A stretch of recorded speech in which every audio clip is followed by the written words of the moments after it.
Capítulo 35.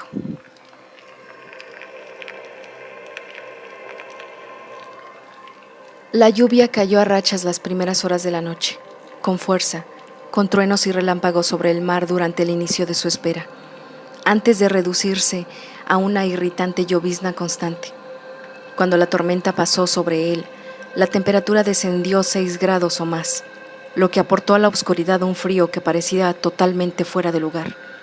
Algo de viento había acompañado al frente borrascoso, corrientes fuertes que le jalaban de los bordes del capote y hacían que los escombros y los restos chamuscados de alrededor crujieran, como si ellos también tuvieran algún asunto pendiente esa noche. Ricky permaneció oculto, como un cazador en un escondite a la espera de que apareciera la presa. Pensó en todas las horas pasadas en silencio detrás de las cabezas de sus pacientes tendidos en el diván, sentados sin apenas moverse, casi sin hablar, y le pareció divertido que esa experiencia le hubiera preparado bien para la espera de esa noche. Solo se movió esporádicamente, y solo para estirar y flexionar los músculos para que no se le agarrotaran y estuvieran listos cuando los necesitara. La mayoría del tiempo estuvo recostado, con la mosquitera sobre la cabeza y el capote extendido sobre el cuerpo, de modo que parecía un bulto más informe que humano. Desde donde estaba escondido podía ver el otro lado del descampado que había dado la bienvenida a las visitas que iban a su casa, en especial cuando algún rayo cruzaba el cielo. Estaba situado en un sitio que le permitía ver los haces de los faros que penetraban los árboles desde la carretera principal y también oír el motor de los coches a través de la densa penumbra. Solo temía una cosa, que Rumpelstiltskin tuviera más paciencia que él. Lo dudaba, pero no estaba seguro. Después de todo, el niño había acumulado mucho odio durante años y esperado tanto tiempo antes de acometer su venganza que tal vez ahora, en esta última fase, vacilara y se limitara a apostarse en la línea de árboles y hacer más o menos lo que él estaba haciendo. Es decir, esperar algún movimiento delator antes de acercarse. Ese era el riesgo que Ricky corría esa noche, pero pensaba que era una apuesta bastante segura. Todo lo que había hecho estaba destinado a provocar al señor R. La cólera, el miedo y las amenazas exigen respuestas. Un asesino a sueldo es un hombre de acción. Un psicoanalista no. Ricky creía haber creado una situación en que sus propios puntos fuertes compensaban los de su contrincante.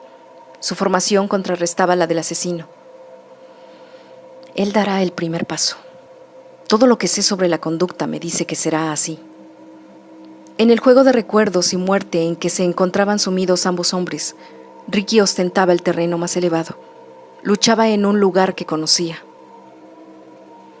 Pensó que era todo lo que podía hacer. Hacia las 10 de la noche, el mundo circundante se redujo a un terreno húmedo y oscuro.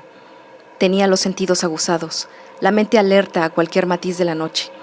No había oído ningún coche ni divisado faros durante más de una hora y la lluvia parecía haber alejado los animales nocturnos hacia sus madrigueras, de modo que ni siquiera se oía el ruido de una zarigüeya o una mofeta.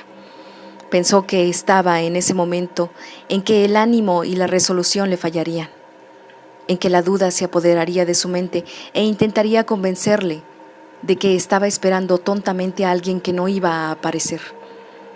Frustró esta sensación insistiéndose en que lo único que sabía seguro era que Rumpelstiltskin estaba cerca, y todavía lo estaría más si perseveraba y esperaba. Deseó haber llevado una botella de agua o un termo de café, pero no lo había hecho. Es difícil planear un asesinato y recordar a la vez las cosas cotidianas, se dijo. Movía los dedos de vez en cuando y tamborileaba con el índice sobre la culata del arma sin hacer ruido. En una ocasión lo sobresaltó un murciélago que bajó en picado hacia él. En otra, un par de cervatillos salieron unos segundos del bosque. Solo distinguió sus siluetas hasta que se asustaron y, al volverse, le enseñaron las colas blancas mientras se alejaban a saltitos. Siguió esperando. Supuso que el asesino era un hombre acostumbrado a la noche y que se sentía cómodo en ella. El día comprometía mucho un asesino. Le permitía ver, pero también ser visto. Te conozco, señor R, pensó. Querrás terminar todo en la oscuridad.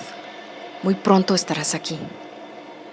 Unos 30 minutos después de que los últimos faros de automóvil hubiesen pasado a lo lejos, vio que otro coche se acercaba por la carretera. Este circulaba más despacio, casi vacilante, con un mínimo matiz de indecisión en la velocidad a que avanzaba. El brillo se detuvo cerca del camino de entrada a su finca y luego aceleró y desapareció en una curva a cierta distancia. Ricky retrocedió más en su escondite. Alguien ha encontrado lo que buscaba, pero no quiere demostrarlo, pensó. Siguió esperando. Pasaron 20 minutos de obscuridad total, pero Ricky estaba enroscado como una serpiente, aguardando. Su reloj de pulsera le servía para valorar lo que estaba ocurriendo más allá. 5 minutos, tiempo suficiente para dejar escondido el coche. 10 minutos, para regresar a pie hasta el camino de entrada. Otros 5 para deslizarse en silencio entre los árboles. Ahora está en la última línea de árboles, pensó, observando las ruinas de la casa a distancia prudencial. Se hundió más en su guarida y se tapó los pies con el capote. Se armó de paciencia. Notaba cómo la adrenalina le subía a la cabeza y el pulso se le aceleraba como el de un deportista, pero se calmó recitando en silencio pasajes literarios. Dickens. Era el mejor y el peor de los tiempos. Camus. Hoy mamá ha muerto, o tal vez fue ayer, no lo sé. Este recuerdo le hizo sonreír a pesar del miedo que sentía. Le pareció una cita adecuada. Sus ojos se movieron con rapidez para escrutar la oscuridad. Era un poco como abrirlos bajo el agua. Había formas en movimiento, pero no eran reconocibles. Aún así, aguardó, porque sabía que su única oportunidad consistía en ver antes de ser visto. La llovizna había parado por fin, dejando el mundo reluciente y resbaladizo. El frío que había acompañado las tormentas desapareció, y Ricky notaba que un calor húmedo y denso se apoderaba del lugar. Respiraba despacio, temeroso de que la aspereza asmática de cada inspiración pudiera oírse a kilómetros. Observó el cielo y vio el contorno de una nube gris recortada contra el negro mientras surcaba el aire, casi como si la propulsaran unos remeros invisibles. Un poco de luz de luna se coló entre las nubes que pasaban y cayó como una saeta a través de la noche. Ricky miró a derecha e izquierda y vio una forma que se apartaba de los árboles. Mantuvo los ojos fijos en la figura, cuya silueta distinguió un instante bajo la luz tenue, una forma oscura de un negro más intenso que la noche. En aquel momento, la persona se llevó algo a los ojos y giró despacio, como un vigía en lo alto del mástil de un barco que busca icebergs en las aguas de proa. Ricky retrocedió aún más y se apretujó contra las ruinas. Se mordió el labio con fuerza, porque supo de inmediato a lo que se enfrentaba. Un hombre con prismáticos de visión nocturna. Se mantuvo inmóvil, sabiendo que el estrafalario conjunto del capote y el sombrero con mosquitera era su mayor defensa. Eso le permitiría confundirse con las tablas carbonizadas y los montones de escombros quemados, como el camaleón, que cambia de color según la tonalidad de la hoja que ocupa. Permaneció en su sitio con la esperanza de no ofrecer el menor indicio de humanidad. La silueta se movió con sigilo. Ricky contuvo el aliento. ¿Lo había detectado? Le costó hasta el último ápice de energía mental no moverse de su sitio. El pánico acuciaba su mente y le gritaba que huyera mientras todavía podía. Pero se contestó que su única posibilidad consistía en hacer lo que estaba haciendo. Después de todo lo que había pasado, tenía que llevar al hombre que se movía entre los árboles hacia él hasta tenerlo al alcance de la mano. La silueta cruzó el campo visual de Ricky en diagonal.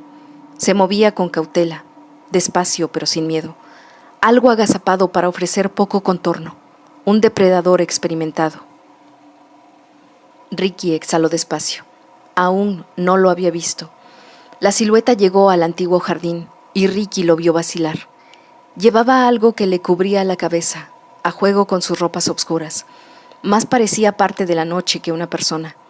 Volvió a llevarse algo los ojos, y de nuevo a Ricky lo consumió la tensión cuando los prismáticos de visión nocturna recorrieron las ruinas de la casa, donde tiempo atrás había sido feliz. Pero otra vez el capote le convirtió en un escombro más, y el hombre vaciló, como frustrado. Bajó los binoculares de visión nocturna a un costado, como si descartara los alrededores. Avanzó con más agresividad y se situó en la entrada para escrutar las ruinas. Dio un paso adelante con un ligero tropezón y Ricky oyó una maldición apagada. Observó la sombra. «Acércate más», dijo en silencio. El hombre avanzó y tropezó con un pedazo de viga mientras intentaba cruzar una habitación que no conocía. Se detuvo y dio un puntapié a la viga. «Dr. Starks», susurró, como un actor que pronuncia en escena un secreto que hay que compartir. «Sé que está aquí». La voz pareció rasgar el aire de la noche. «Vamos, doctor, salga. Ha llegado el momento de terminar con esto». Ricky no se movió, no contestó. Todos sus músculos se tensaron, pero no había pasado años detrás del diván escuchando las afirmaciones más provocadoras y exigentes para caer ahora en la trampa de ese psicópata. «¿Dónde está, doctor?», prosiguió el hombre, moviéndose de un lado a otro. «No estaba en la playa, de modo que debe estar aquí, porque es un hombre de palabra, y aquí es donde dijo que iba a estar». Avanzó de una sombra a otra, volvió a tropezar y se golpeó la rodilla con lo que había sido la contrahuella de una escalera. Maldijo por segunda vez y se enderezó. Ricky pudo ver confusión e irritación mezcladas con frustración en el modo en que se encogía de hombros. El hombre se volvió a izquierda y derecha una vez más. Luego suspiró. Cuando habló, lo hizo con resignación. «Si no está aquí, doctor, ¿dónde diablos está?». Se encogió de hombros de nuevo y, por fin, dio la espalda a Ricky.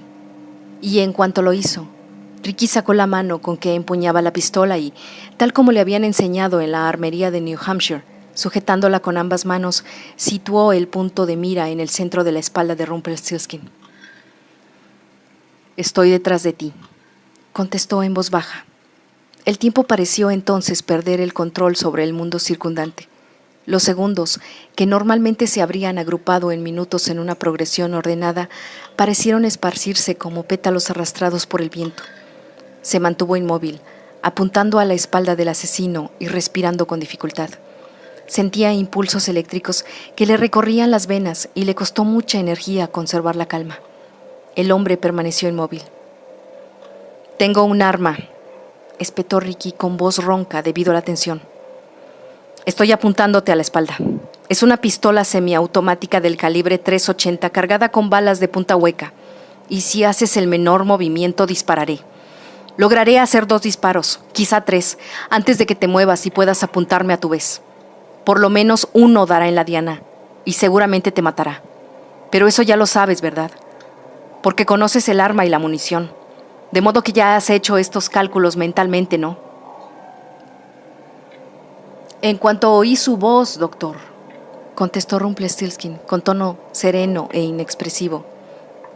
Si se había sorprendido, no lo reflejaba.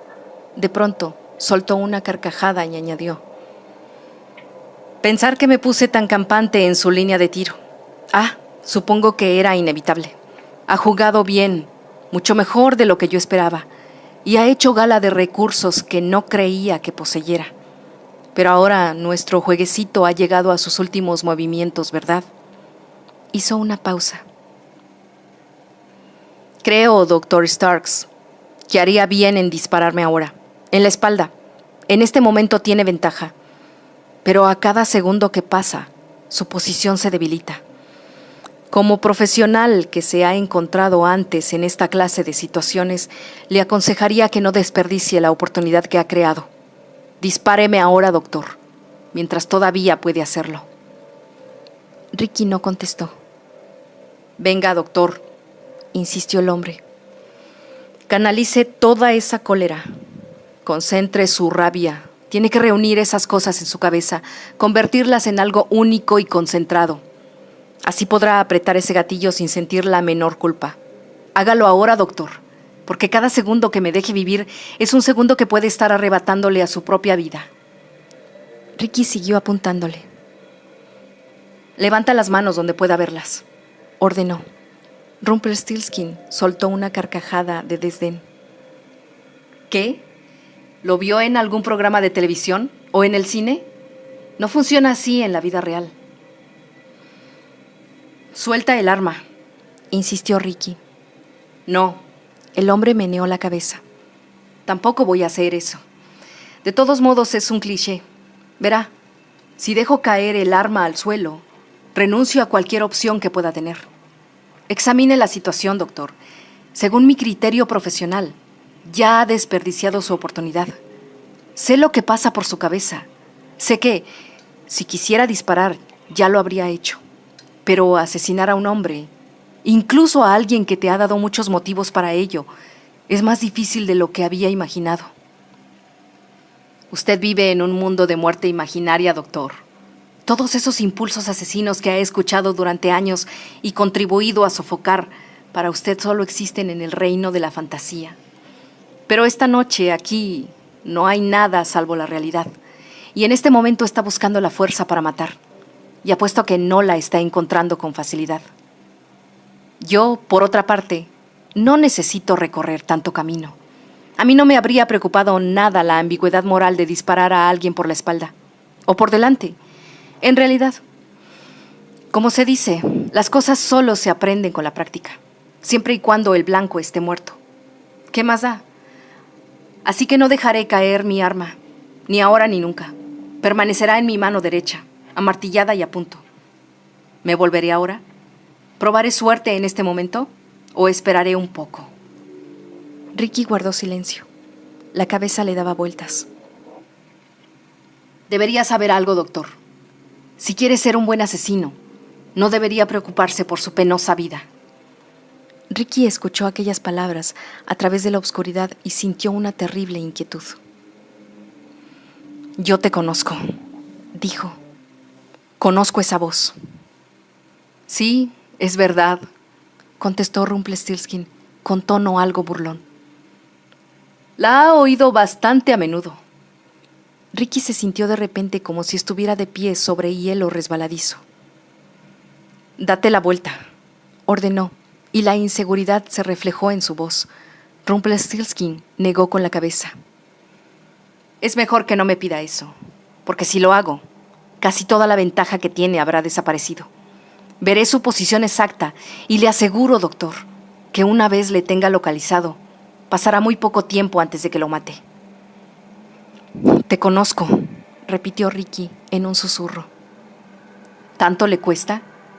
La voz es la misma, la postura, todas las inflexiones y los tonos, los matices y las peculiaridades. Debería reconocerlos todos, dijo Rumpelstiltskin. Después de todo, hemos estado viéndonos 5 veces a la semana durante casi un año, y tampoco me habría vuelto entonces. ¿Y el proceso psicoanalítico no es más o menos lo mismo que esto? El médico con los conocimientos, el poder y, me atrevería a decir, las armas justo a la espalda del pobre paciente, que no puede ver qué pasa y solo cuenta con sus recuerdos míseros y patéticos. ¿Tanto han cambiado las cosas para nosotros, doctor? Ricky tenía la garganta seca, pero aún así se le atragantó el nombre. ¿Zimmerman? Zimmerman está muerto. Rumpelstiltskin rió de nuevo. Pero tú eres... Soy el hombre que conoció como Roger Zimmerman, con una madre inválida y un hermano indiferente, y un trabajo que no iba a ninguna parte, y toda esa cólera que jamás parecía aplacarse a pesar de toda la cháchara que soltaba en su consulta. Ese es Zimmerman que usted conoció, Dr. Starks, y ese es el Zimmerman que murió. Ricky estaba mareado. Estaba comprendiendo más mentiras. Pero el metro, ahí es donde Zimmerman, el verdadero Zimmerman, que tenía tendencias suicidas, murió, empujado a la muerte, una muerte oportuna. Pero yo no... Rumpelstiltskin se encogió de hombros. Doctor, un hombre va a su consulta y le dice que es Roger Zimmerman y que sufre de esto y aquello. Se presenta como un paciente adecuado para el análisis y tiene los medios económicos para pagar sus honorarios. ¿Comprobó alguna vez que ese hombre fuese en realidad quien decía ser? Ricky guardó silencio. No creo. Si lo hubiera hecho, habría averiguado que el auténtico Zimmerman era más o menos como yo se lo presenté. La única diferencia consistía en que no era la persona que iba a su consulta. Ese era yo. Y cuando llegó la hora de que muriese, ya me había proporcionado lo que necesitaba. Me limité a tomar prestada su vida y su muerte, porque yo tenía que conocerlo a usted, doctor. Tenía que verlo y estudiarlo, y tenía que hacerlo del mejor modo. Me costó algo de tiempo, pero averigüé lo que necesitaba. Despacio, sí, pero usted sabe que tengo mucha paciencia. ¿Quién eres?, preguntó Ricky. No lo sabrá nunca, y sin embargo, ya lo sabe. Conoce mi pasado, sabe cómo crecí, sabe lo de mis hermanos, sabe mucho sobre mí, doctor, pero nunca sabrá quién soy en realidad. ¿Por qué me has hecho esto? Rumpelstiltskin sacudió la cabeza, como si le asombrara la sencilla audacia de la pregunta. Ya conoce las respuestas. Tan difícil es pensar que un niño que ha visto cómo infligían sufrimiento a su madre, cómo la pegaban y la sumían en una desesperación tan profunda que tuvo que suicidarse para lograr la salvación, se dedique a vengarse de todas las personas que no la ayudaron, incluido usted, cuando alcanza una posición en la que puede hacerlo. La venganza no resuelve nada, aseguró Ricky. Ha hablado como un hombre que nunca se ha dado el gusto, gruñó Rumpelstiltskin. Está equivocado, por supuesto, como tantas otras veces. La venganza sirve para limpiar el corazón y el alma. Ha existido desde que el primer cavernícola bajó de un árbol y golpeó a su hermano en la cabeza por alguna cuestión de honor. Pero, sabiendo todo lo que sabe sobre lo que le ocurrió a mi madre y a sus 3 hijos, ¿aún cree que las personas que nos descuidaron no nos deben nada? Niños que no habían hecho nada malo, pero que fueron abandonados a su suerte por muchas personas que deberían haber actuado de otro modo si hubieran tenido un mínimo de compasión o empatía, o solo una pizca de humanidad. ¿No nos deben, después de haber superado esos tormentos, nada a cambio? Es una pregunta muy sugerente. Se detuvo y, al oír el silencio de Ricky como respuesta, habló con frialdad. Verá, doctor, la verdadera pregunta que se plantea esta noche no es por qué busco su muerte, sino por qué no debería hacerlo. De nuevo, Ricky no contestó. ¿Le sorprende que me haya convertido en un asesino? No le sorprendía, pero no lo mencionó. El silencio envolvió a los 2 hombres un momento y, luego, igual que pasaría en la inviolabilidad de su consulta, con un diván y la tranquilidad, uno de los hombres interrumpió el fantasmagórico silencio con otra pregunta. ¿Le puedo preguntar algo? ¿Por qué cree que no merece morir? Ricky pudo notar la sonrisa del hombre, sin duda, una sonrisa fría y cruel. Todo el mundo merece morir por algo, añadió. Nadie es inocente, doctor. Ni usted, ni yo, nadie. Rumpelstiltskin pareció estremecerse en ese momento. Ricky se imaginó los dedos del hombre cerrándose sobre su arma. Mire, doctor Starks, dijo con una fría resolución que indicaba lo que estaba pensando. Creo que, a pesar de lo interesante que ha sido esta última sesión y aunque hay mucho más que decir, se ha acabado el tiempo de hablar. Ha llegado el momento de que alguien muera. Y usted es quien tiene más números.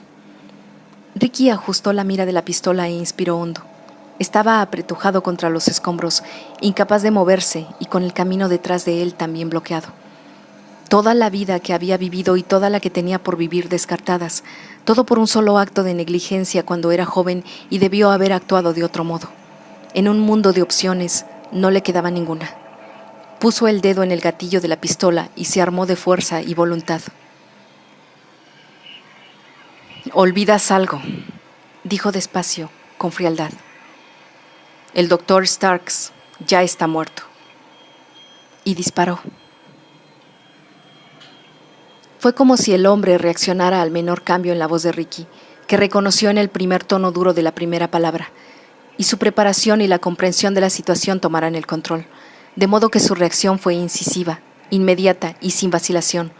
Cuando Ricky apretó el gatillo, Rumpelstiltskin se arrojó a un lado girando al hacerlo, con lo que el primer disparo, dirigido al centro de su espalda, le desgarró, en cambio, el omóplato, y el segundo le atravesó el brazo derecho con un sonido de rasgadura, sordo al dar en la carne y crujiente al pulverizar el hueso. Ricky disparó una tercera vez por reflejo, y la bala, sibilante, se perdió en la oscuridad. Rumpelstiltskin se retorció con un grito ahogado mientras una oleada de adrenalina superaba la fuerza de los impactos que había recibido y le llevaba a intentar levantar el arma con el brazo destrozado. Agarró el arma con la mano izquierda y procuró mantenerla firme mientras se tambaleaba hacia atrás, en precario equilibrio. Ricky se quedó paralizado al ver elevarse el cañón de la pistola automática como la cabeza de una cobra, yendo de un lado a otro y buscándole con su único ojo, mientras el hombre que la empuñaba se tambaleaba como al borde resbaladizo de un precipicio. La detonación fue irreal, como si le pasara a otra persona, a alguien lejano que no guardara relación con él. Pero el silbido de la bala que surcó el aire sobre su cabeza sí fue real y catapultó a Ricky de vuelta a la acción. Un segundo disparo rasgó el aire y notó el viento caliente de la bala al atravesar la masa informe del capote que le colgaba de los hombros. Inspiró y olió a pólvora y humo. A continuación levantó su arma a la vez que combatía los nervios eléctricos que amenazaban con hacerle temblar las manos y encañonó la cara de Rumpelstiltskin, mientras el asesino se desplomaba frente a él. El asesino pareció balancearse hacia atrás en un intento de incorporarse, como si esperara el disparo final, mortífero. Su arma había resbalado hacia el suelo y le colgaba a un lado del cuerpo después de su segundo disparo, sujeta solo con la punta de unos dedos crispados que ya no respondían a unos músculos destrozados y sangrantes. Se llevó la mano izquierda a la cara, como para protegerse del tiro de gracia. La adrenalina, la cólera, el odio, el miedo, la suma de todo lo que le había pasado se le juntó, en ese instante, exigiendo, insistiendo, gritándole órdenes. Y Ricky pensó sin reflexionar que por fin, en ese preciso momento, iba a ganar. Y entonces se detuvo porque, de repente, se dio cuenta de que no iba a hacerlo. Rumpelstiltskin había palidecido, como si la luz de la luna le iluminara la cara. Por el brazo y el tórax le corría sangre que semejaba rayas de tinta negra. Intentó otra vez, débilmente, sujetar el arma y levantarla, pero no pudo. El shock se apoderaba con rapidez de su cuerpo, lo que entorpecía sus movimientos y nublaba su raciocinio. Era como si la calma que había descendido sobre los dos hombres cuando los ecos de los disparos se desvanecieron fuera palpable y cubriera todos sus movimientos. Ricky contempló al hombre que había conocido y, sin embargo, no había conocido como paciente, y supo que Rumpelstiltskin moriría desangrado con bastante rapidez, o sucumbiría al shock. Pensó que solo en las películas se podía disparar de cerca balas potentes a un hombre y que éste siguiera teniendo fuerzas para bailar la giga. Calculó que a Rumpelstiltskin solo le quedaban minutos. Una parte desconocida de él le insistía que se quedara a ver cómo ese hombre moría. No lo hizo. Se puso de pie y avanzó. Dio un puntapié a la pistola para alejarla de la mano del asesino y luego metió la suya en la mochila. Mientras Rumpelstiltskin farfullaba algo en su lucha contra la inconsciencia que anunciaría la muerte, Ricky se agachó e hizo un esfuerzo para levantarlo del suelo y, con el mayor impulso que pudo, se lo cargó al hombro al modo de los bomberos. Se enderezó despacio para adaptarse al peso y, reconociendo la ironía de la situación, avanzó tambaleante a través de las ruinas para sacar de los escombros al hombre que quería verlo muerto. El sudor le escocía los ojos y tenía que esforzarse para dar cada paso. Lo que transportaba parecía mucho mayor que cualquier cosa que hubiese cargado nunca. Notó que Rumpelstiltskin perdía el conocimiento y oyó cómo su respiración se volvía cada vez más ruidosa y dificultosa, asmática, con la cercanía de la muerte. Él, por su parte, inspiraba grandes bocanadas de aire húmedo y se impulsaba con pasos firmes, automáticos, cada uno más difícil que el anterior y de un desafío creciente. Se dijo que era el único modo de lograr la libertad. Se detuvo al borde de la carretera. La noche los envolvía a ambos. Dejó a Rumpelstiltskin en el suelo y pasó las manos sobre sus ropas. Para su alivio, encontró lo que esperaba, un teléfono móvil. A Rumpelstiltskin le costaba cada vez más respirar. Ricky sospechaba que la primera bala se había fragmentado al impactar contra el omóplato y que el sonido borboteante que oía se debía a un pulmón perforado. Contuvo lo mejor que pudo la hemorragia de las heridas y llamó al número de urgencias de Wellfleet, que recordaba desde hacía tanto tiempo. «Servicio de urgencias de Cape Cod», anunció una voz abrupta, eficiente. «Escuche con mucha atención», pidió Ricky, despacio, haciendo una pausa entre las palabras. «Solo se lo voy a decir una vez, así que cáptelo bien. Ha habido un tiroteo accidental. La víctima se encuentra en Old Beach Road, frente a la antigua casa de veraneo del difunto Dr. Starks, la que se incendió el verano pasado. Está junto al camino de entrada. La víctima presenta heridas de arma de fuego en el omóplato y en el antebrazo derecho, y se encuentra en estado de shock. Morirá si no llegan aquí en unos minutos. ¿Lo ha entendido?» «¿Quién llama?» «¿Lo ha entendido?» «Sí, estoy enviando los equipos de urgencia a Old Beach Road. ¿Quién llama?» «¿Conoce el lugar que le he dicho?» «Sí, pero tengo que saber quién llama». Ricky reflexionó antes de contestar. «Nadie que todavía sea alguien». Colgó el auricular, sacó su arma y extrajo las balas que quedaban del cargador y las lanzó lo más lejos que pudo en el bosque. Luego dejó caer la pistola junto al hombre herido. También sacó la linterna de la mochila, la encendió y la colocó sobre el tórax del asesino inconsciente. A lo lejos se oían sirenas. Los bomberos estaban a solo unos kilómetros de distancia en la carretera 6. No tardarían demasiado en llegar allí. Supuso que el viaje al hospital llevaría 15 minutos, quizá 20. No sabía si el personal de urgencias podría estabilizar al herido o si era capaz de atender heridas graves de bala. Tampoco sabía si estaría de guardia en un equipo quirúrgico adecuado. Echó otro vistazo al asesino y no supo si sobreviviría a las próximas horas. Tal vez sí, tal vez no. Por primera vez en toda su vida, Ricky disfrutó de la incertidumbre. La sirena de la ambulancia se acercaba con rapidez.